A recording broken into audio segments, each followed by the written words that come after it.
সুলাইমান পয়গম্বর ভয় পেয়ে গেলেন, দুর্বল হয়ে পড়লেন। সত্যি তো যদি না কে মারা যায় তাহলে তো আমি আল্লাহর আদালতে জবাব দেওয়া লাগতে পারে। এবার নবী বললেন, ঠিক আছে ওই মাস্টারে আগে পাঠাও, আর তোমরা লাইনে থাকো। তুমি মাস্টারে বেলাইনে বাইপাস তারে আগে পাঠায় দাও। তুমি মাস্টার বাইপাস খাবারের কাছে আসলো।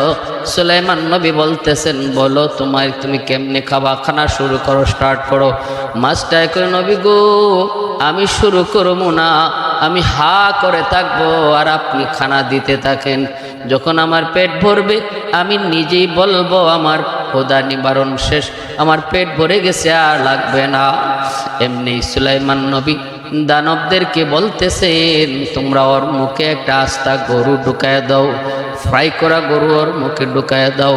তুমি মাস্টার মুখে ফ্রাই করা গরু ঢুকায় দেওয়া হয়, আস্তা একটা জঙ্গলি গরু ঢুকায় দেওয়া হয়।